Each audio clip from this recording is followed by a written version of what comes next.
Février 2022. Les États-Unis et leurs alliés gèlent 300 milliards de dollars de réserves russes en quelques jours seulement. Cet argent, qui était déposé dans des banques et des obligations occidentales, cesse tout simplement d'exister pour son propriétaire. On présente cela comme un coup dur financier d'une violence inédite. Et par son ampleur, il est véritablement sans précédent. Mais voici la question, qui a été le plus effrayé par cela? Pas la Russie. À ce moment-là, la Russie réduisait régulièrement ses réserves de dollars depuis plusieurs années, comme si elle se préparait précisément à un tel scénario. Cette situation inquiéta fortement l'Arabie Saoudite, la Chine, les Émirats Arabes Unis, l'Inde et le Brésil, des pays qui détiennent non pas 300 milliards, mais des billions de dollars dans le système financier occidental. Et qui venaient d'assister en direct au fonctionnement de ce mécanisme de gel. Non pas en théorie, ni dans un manuel de droit international, mais en temps réel, avec des chiffres et des conséquences concrètes. À partir de ce moment-là, ils commencèrent discrètement, sans déclaration ni cri, à se frayer un chemin vers la sortie. Pour comprendre l'ampleur de la situation, il faut revenir aux fondamentaux. Le dollar est devenu la monnaie de réserve mondiale en 1944, suite aux accords de Bretton Woods. À son apogée en 2001, il représentait 71% des réserves des banques centrales mondiales. De ce fait, la plupart des pays détenaient leur épargne en dollars, l'utilisaient pour payer le pétrole et les matières premières, et dépendaient de l'infrastructure de règlement américaine, principalement du système de paiement interbancaire SWIFT. C'est cette dépendance qui a transformé le dollar en arme. Les États-Unis ont appris à couper les pays des transactions internationales, à geler leurs avoirs et à imposer des sanctions à ceux qui commercent avec des partenaires indésirables. Cette stratégie a toujours fonctionné. Iran, Venezuela, Corée du Nord, l'isolement par le biais du système financier s'est avéré plus efficace, moins coûteux et plus avantageux politiquement que la pression militaire directe. Il y a juste un problème, toutes les armes ont du recul. Depuis 2022, 3 événements se sont produits simultanément, chacun étant mesurable avec précision. Selon le Conseil mondial de l'or, les banques centrales ont acheté plus de 1000 tonnes d'or en 2022, la même quantité en 2023 et en 2024. 3 années de suite, un rythme record jamais atteint depuis les années 1950. À titre de comparaison, le volume total des achats au cours des 3 années précédentes était 2 fois moins élevé. Chine, Inde, Turquie, Pologne, Émirats Arabes Unis, la liste est longue et géographiquement diversifiée, achètent de l'or. Il ne s'agit pas d'une action coordonnée, ni d'un signal politique. Ce sont les décisions indépendantes de dizaines d'institutions financières qui sont parvenues à la même conclusion.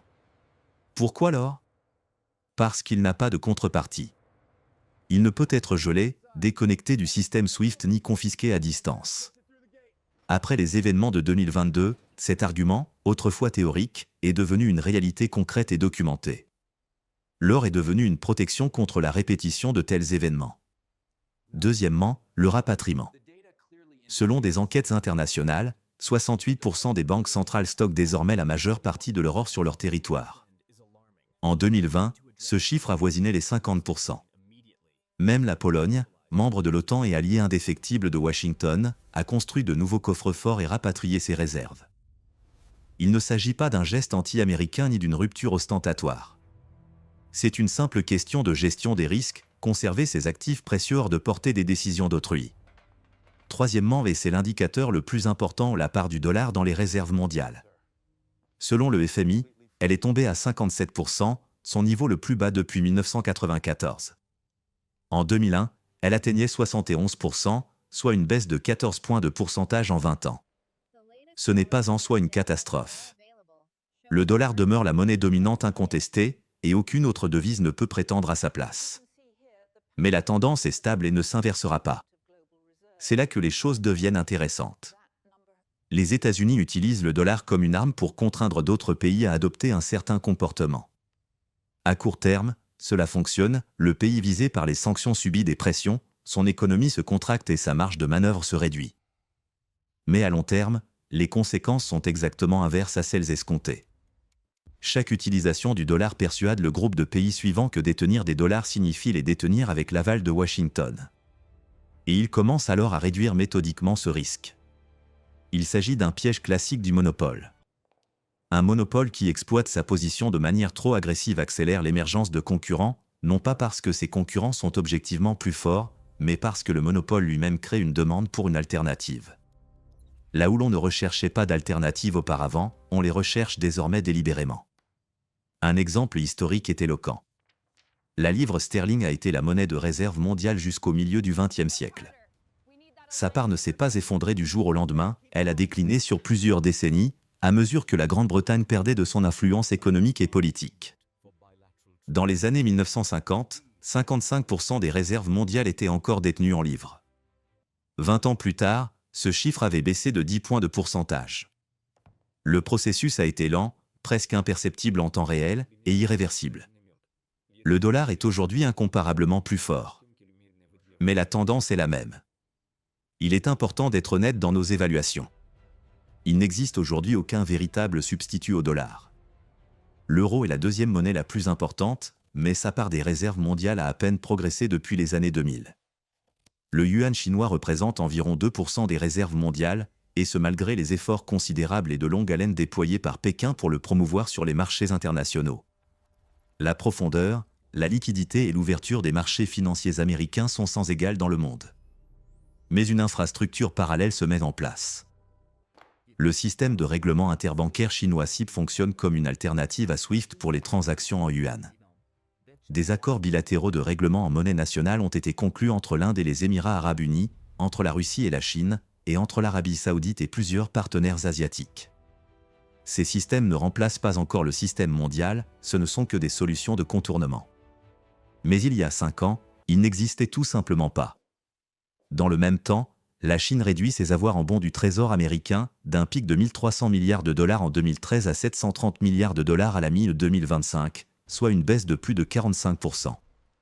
Et dans le même temps, elle achète de l'or sans interruption depuis 11 mois. Il ne s'agit pas de panique, mais d'une réduction méthodique et soigneusement calculée de la concentration des risques. Revenons à février 2022. Le gel des réserves russes fut présenté comme une démonstration de la puissance de l'architecture financière occidentale. En réalité, il s'agissait d'une démonstration du mécanisme lui-même, car il révéla à tous les observateurs son fonctionnement précis, les actifs vulnérables et les conditions d'activation de cet instrument. Nul ne pouvait plus prétendre l'ignorer. Désormais, tout le monde était au courant. Les banques centrales mondiales sont acheteuses nettes d'or depuis 15 années consécutives, soit depuis 2010. Selon une enquête menée en 2024, 29% d'entre elles prévoient d'accroître leurs réserves d'or au cours des 12 prochains mois. Il s'agit du chiffre le plus élevé depuis 2018. Le processus est lent, précisément parce qu'une infrastructure alternative pleinement développée n'est pas encore en place. Mais elle est en train de se construire. Et elle se construit car elle est devenue une solution rationnelle pour un nombre croissant d'acteurs. Le dollar demeure dominant. Mais il existe une différence fondamentale entre une domination fondée sur la confiance et une domination fondée sur l'absence d'alternative. La première est durable. La seconde est par définition temporaire, car une alternative finira par émerger, surtout lorsque son émergence deviendra une nécessité stratégique pour des dizaines d'États simultanément.